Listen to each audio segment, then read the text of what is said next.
ವರ್ಷವೂ 42ನೇ ವರ್ಷದ ವಾರ್ಷಿಕೋತ್ಸವ ಇವತ್ತು ಅಮ್ಮನವರ ಸನ್ನಿಧಾನದಲ್ಲಿ ತುಂಬ ವಿಶೇಷವಾಗಿ ವಿಶಿಷ್ಟವಾಗಿ 9 ದಿನದಿಂದ ಅನ್ನದಾನ, 9 ದಿನದಿಂದ ಕಾರ್ಯಕ್ರಮಗಳು ನಡೆಯಿತು.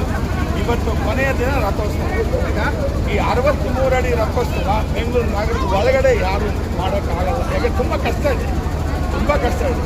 ಆದ್ರೇನು ನಾವು ರಿಕ್ವೆಸ್ಟ್ 35 ವರ್ಷದಿಂದ ನಾವು ಮಾಡ್ತಾ ಇರೋದಕ್ಕೋಸ್ಕರವಾಗಿ ನಮಗೆ ಒಂದು ಸ್ವಲ್ಪ ಪರ್ಮಿಷನ್ ಕೊಡುವಂಥ ನಿರ್ಧಾರ ಇದೆ.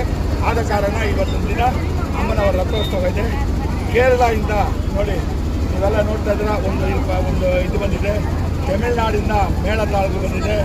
ಆಂಧ್ರದಿಂದ ಒಂದು ಕಲೆ ಎಲ್ಲ ಬಂದಿದೆ. ಕರ್ನಾಟಕದಿಂದ ನಾದಸ್ವರ ಬಂದಿದೆ. ಈ ಥರ ಎಲ್ಲ ಕಾರ್ಯಕ್ರಮವನ್ನು ಈ ರಥೋತ್ಸವದಲ್ಲಿ ಮಾಡ್ತೀವಿ.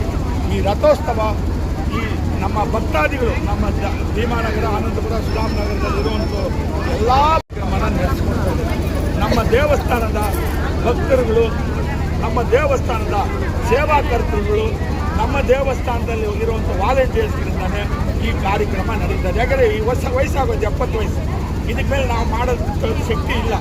ಆದ್ರೇನು ನಮ್ಮ ಮಕ್ಕಳು, ನಮ್ಮ ಮೊಮ್ಮಕ್ಕಳು, ನಮ್ಮ ಹೆಣ್ಣು ಮಕ್ಕಳುಗಳು ಮತ್ತು ನಮ್ಮ ದೇವಸ್ಥಾನದಲ್ಲಿ ಎಲ್ಲ ಸೇವಾಕರ್ತರು ಸೇರಿ ಈ ಕಾರ್ಯಕ್ರಮ ಮಾಡ್ತಾ ಇದ್ದಾರೆ. ಅವ್ರಿಗೆ ಅವ್ರ ಕುಟುಂಬದವರಿಗೆಲ್ಲ ಆರೋಗ್ಯ ಐಶ್ವರ್ಯದಲ್ಲಿ ಈ ಮಾಧ್ಯಮ ನೋಡಿದಂಥ ಎಲ್ಲ ಪ್ರೇಕ್ಷಕರು ಬಂದು ಆದಿಪರಾಶಕ್ತಿ ಆಶೀರ್ವಾದ ತಗೊಳ್ಳಿ.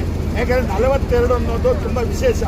42 ಅನ್ನೋದು ಸಿದ್ಧಿ ಮಾಡಿದ್ರ ಅಂದರೆ ಅಮ್ಮನ ದೇವಸ್ಥಾನದಲ್ಲಿ ಯಾರು ಏನು ಬೇಡ್ಕೊಂತಿರೋ ಅದು ನೆರವೇರುತ್ತೆ ಅಂತ ಆದಿಪರಾಶಕ್ತಿ ದೈವವಾಣಿಯಲ್ಲಿ ಇದೆ.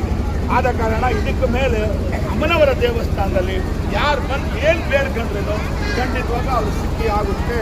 ಆದ ಕಾರಣ ಎಲ್ಲರೂ ಬನ್ನಿ, ಅವರ ಆಶೀರ್ವಾದ ಬನ್ನಿ. 42ನೇ ವಿಶೇಷ ಕಾರ್ಯಕ್ರಮ.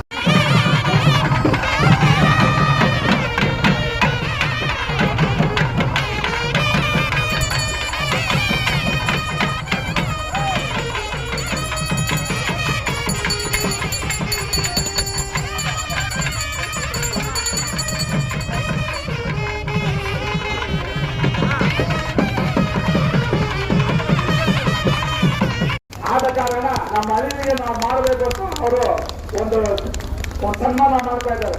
ನನ್ನ ಮಗ ಅವರು ನಡೆಸ್ತಾ ಇರೋದು. ನೆಕ್ಸ್ಟ್ ನಾವೆಲ್ಲ ಅಷ್ಟು ಮಾಡೋಕ್ಕಾಗಲ್ಲ.